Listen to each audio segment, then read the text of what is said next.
بسم اللہ الرحمن الرحیم۔ تو آج ہی ہم بات کریں گے اردو افسانے کے حوالے سے، اور اس افسانے کے حوالے سے جو مختلف لوگوں نے تعریفیں پیش کی ہیں اس پر آج ہم بات کریں گے۔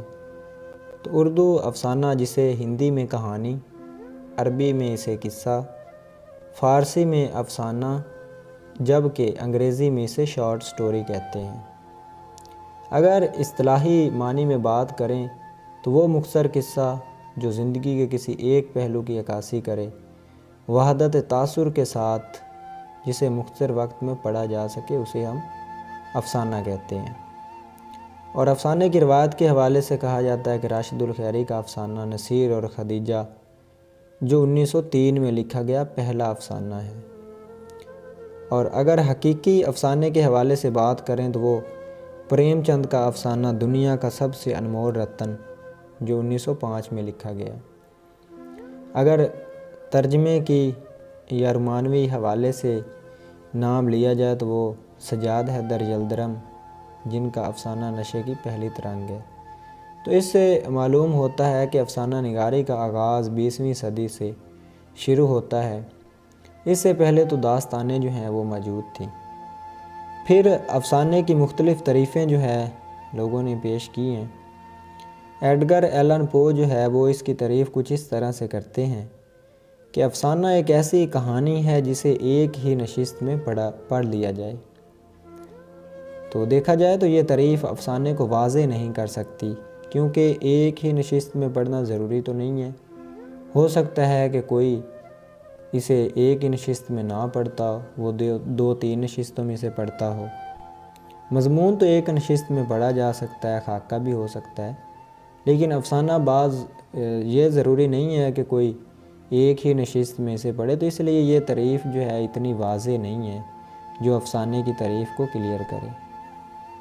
تو اس حوالے سے ابو لیث صدیقی لکھتے ہیں کہ ایک مختصر نثری قصہ جس میں زندگی کے کسی ایک پہلو کو بے نقاب کیا گیا ہو، کہ زندگی کا کوئی ایک پہلو اس میں بیان کیا گیا ہو، اسے افسانہ کہتے ہیں۔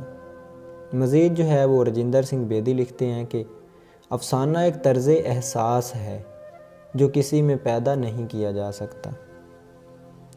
پھر انور جمال نے تعریف کی ہے کہ افسانہ زندگی کے کسی ایک واقعے یا پہلو کی وہ فنی پیشکش ہے جو عموماً کہانی کے شکل میں پیش کی جاتی ہے۔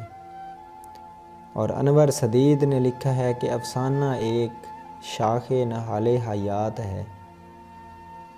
پھر وقار عظیم نے اس کی تعریف جو ہے وہ تکنیکی پہلوؤں کو اجاگر کرتے ہوئے کی ہے کہ افسانہ نثر کی مختصر بیانیہ تحریر ہے جو واحد ڈرامائی واقعے کو ابھارتی ہے، جس میں ایک کردار کے نقوش نمایاں کیے جاتے ہیں۔ واقعات کی تفصیل اتنے اختصار اور اعجاز کے ساتھ کی جاتی ہے کہ پڑھنے والے کا ذہن ایک حد تک واحد تاثر قبول کرے۔ تو ان کی جو تعریف ہے وہ تکنیکی پہلوؤں کو اجاگر کرتی ہوئی ہمیں نظر آتی ہے۔ انہوں نے اس میں 3-4 چیزیں جو ہے وہ بیان کی ہیں۔ اسی طرح انوار احمد لکھتے ہیں کہ ایک تاثر، خواہ وہ کسی کا ہو، اپنے اوپر طاری کر کے اس انداز سے بیان کر دینا کہ سننے والے پر بھی وہی اثر ہو۔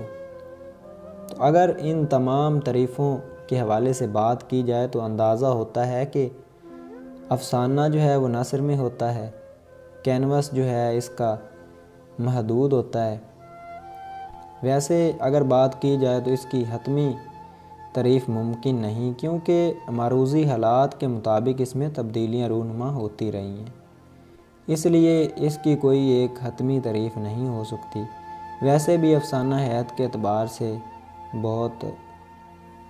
بہت زیادہ طویل نہیں ہے، تو اسی لیے مختلف لوگوں نے اپنے اپنے نظریے کے مطابق جو ہے اس کی تعریف پیش کی ہے۔